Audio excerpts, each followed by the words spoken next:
There was one time during my labor when my baby's heartbeat was dropping. Junior doctor came, he told, baby's heartbeat is dropping. Take her to the C-section room. Take her to the OT. Directly she told, how can you try for a VBAC? You will lose your baby, your stitches will open out. They scared me like anything. In India, every doctor will do episiotomy. Every doctor.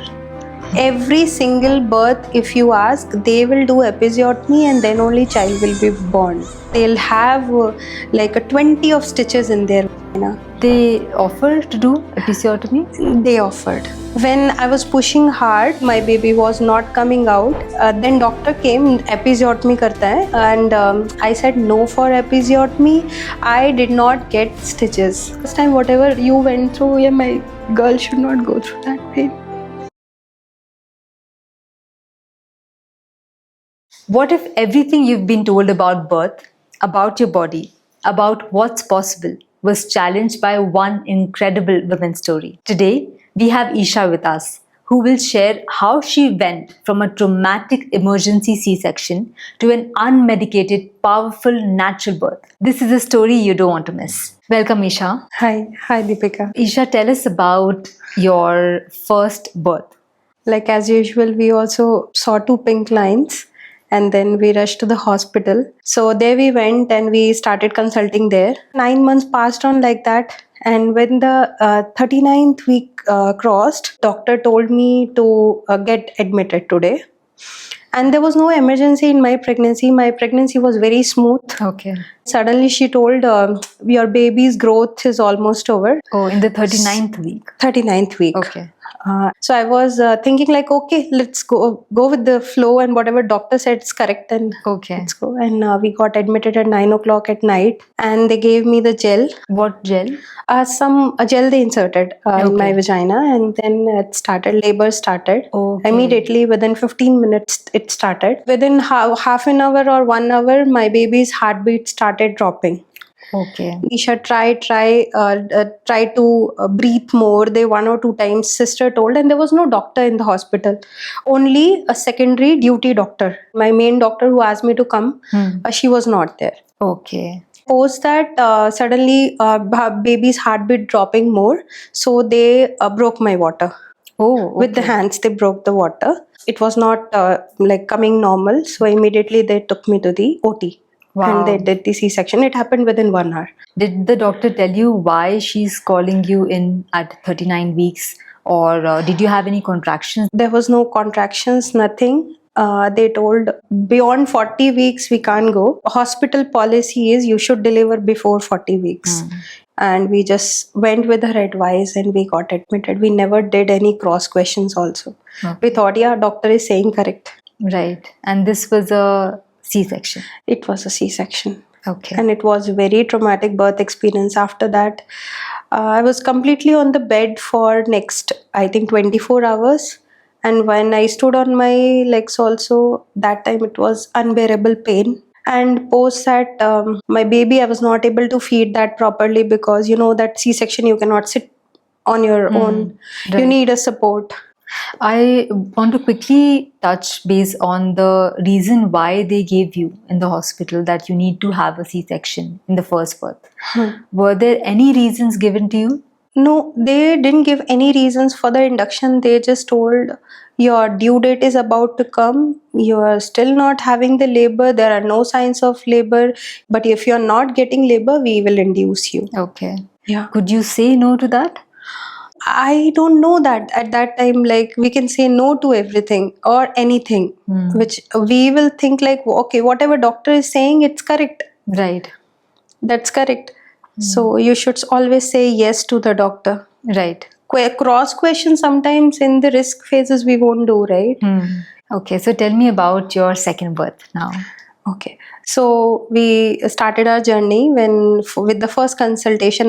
As I told, I was already 1 month pregnant when I went to TBH, and the first consultation only, it was very positive with Chetna, and they explained me everything about what happened in my previous birth, why they induced and why you didn't say no. Everything was good in your pregnancy. You could have your natural birth also there, but it was all doctor's mistake. They told, I'm really sorry to hear about it, but I always get tears when I think about my first childbirth because it was so traumatic. And coming to the second childbirth, it was so positive. The whole 9 months, I have someone who can hear my problems. She can give all the time. Like, I don't think a doctor has given me more than 10 minutes of time in their consultation. And with Chetna, I used to sit for hours, like 2 hours, 1.5 hours, like that. I used to write down my queries in every consultation. I used to ask her. She was such a person who actually supported me. The night 2 o'clock it started, and morning 7:30 I have delivered. Whole night she was with me at home on the video call, phone call. And morning she told, okay, now you can start. 5 o'clock around we reached to the hospital, and then 7:30 I delivered within 2 hours. Wow. But you ended up delivering in a hospital. Hospital, correct. With your midwife. With my midwife, but there was one doctor also. Okay. Nurses also was there. But when my delivery already happened, post that doctor came to check in. Oh, okay. Yeah. Even doctor was not there till the whole process happened. Chetna was the one who was with me. Okay. Who was holding my hand during my labor. Wow. She was she was hugging me when I was having that high contractions and I was not able to bear that pain. My husband was also there because he also got trained how you can support your wife, because he is also having that birth knowledge at that time. Right. We both were actually educated during our second pregnancy, and we delivered in hospital with a positive note. You have couple of times mentioned that Chetna has been the goddess, Yeah, correct. in your journey. So, is there any moment that you remember that she said something or did something that made you feel very, very comfortable and that you could trust her? Actually, I'm a vegetarian, so my protein intake was always less in my food. Okay. So she was highlighting it from starting. 5th or 6th month, I remember in scan, there was a condition where a baby is not getting a proper growth due to the protein. So the baby's head will grow, but body will remain lean, and head will grow. So she focused on that, and she always taken care of my protein intake from that time. And we cope up this issue together. When 7th and 8th month scan happened, that time it was normal. Okay. So there were so many issues during your pregnancy. You have a queries. She answered all the things, and during the labor time, how she supported me, that is wonderful. How she held your hand, and you have someone whom you can hold, and you can go through that pain. Right. Right. And there was one time during my labor when my baby's heartbeat was dropping. In the second birth? Second birth. The doctor who was with me, she went for another C-section. Junior doctor came at 7 o'clock and she told, baby's heartbeat is dropping. Take her to the C-section room. Take her to the OT. Directly she told like that. Wow. And we got to know from the birth knowledge that we can say no for C-section even. So my husband stood up at that time because I was in labor. No, we can't go for C-section. Chetna told, just give us 10 minutes. We are trying for changing the positions and all, because in hospital she can't do much. You have to listen to the hospital policies and all. You have to listen to the people. So she tried different positions we have taken, and we resolved this issue. And within 28 minutes, my another baby born. Wow. And I was about to have a C-section for second time also. Wow. Yeah. For any first time mothers or even mothers who are going for a VBAC, please give suggestions, practical suggestions that they should know about, like a birthing knowledge that you got, that you did not have before. In India, every doctor will do episiotomy. Every doctor. Every single birth, if you ask, they will do episiotomy, and then only child will be born. And they'll have like a 20 of stitches in their vagina. And for my positive birth experience, I said no for episiotomy.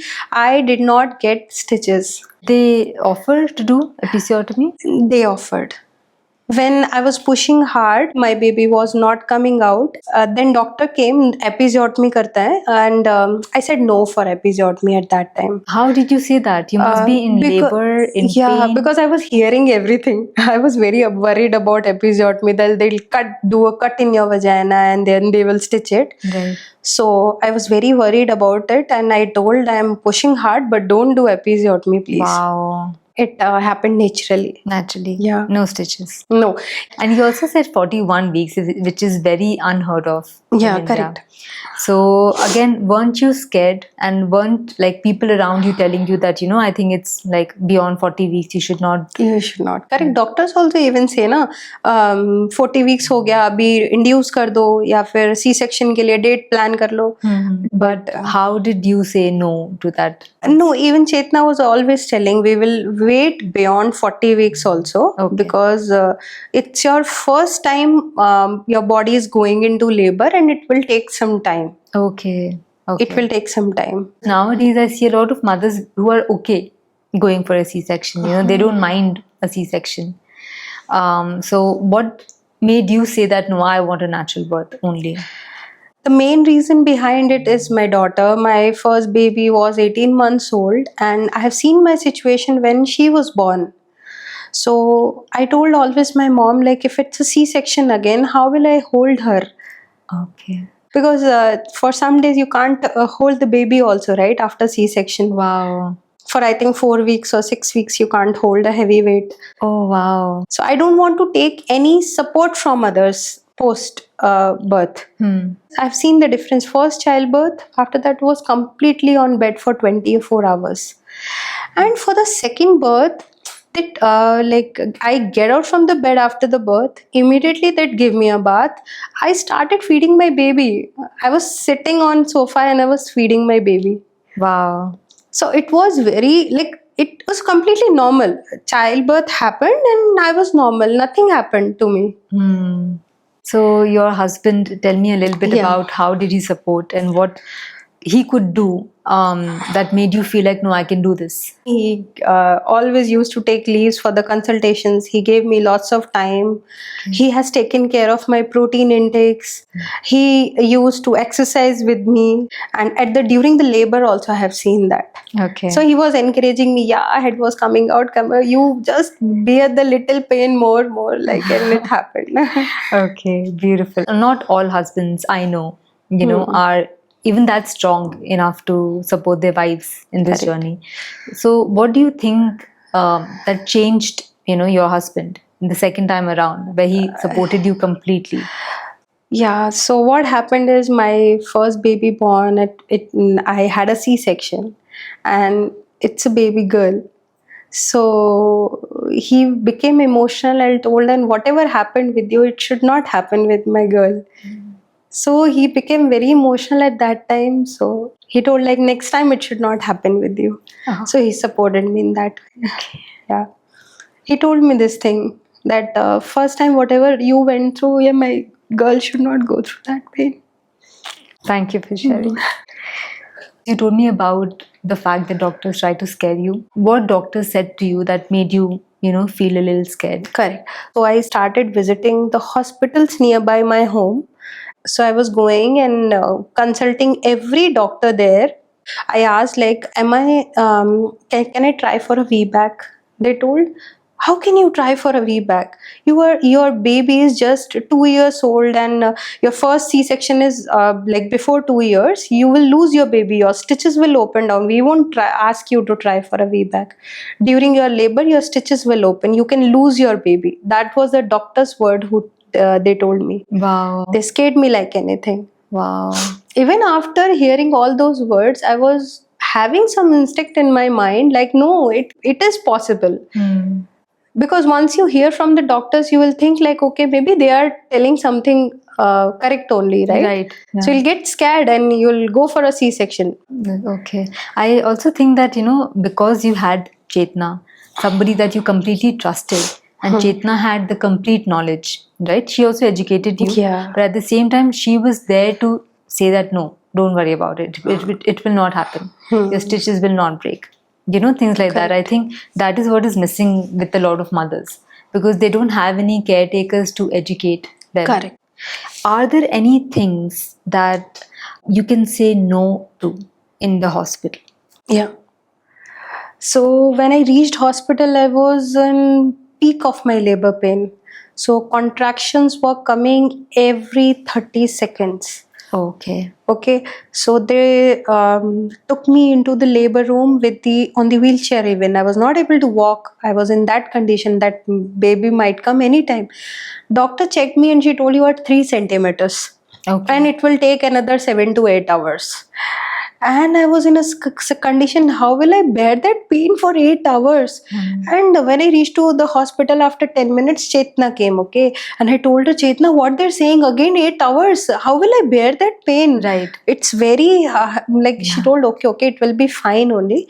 And then one sister was coming and asking me, change your clothes, get into the hospital clothes. And I was pushing her hard. I am into labor. How can I change my clothes? Right now, I cannot change my clothes. Whatever clothes I was in, I delivered in the same.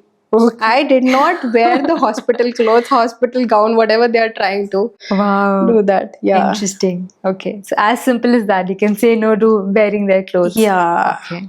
They come for the internal checkups. You can say no for that. I did not allow a single sister to do my internal checkup. I only allowed Chetna to do it. Okay. Yeah.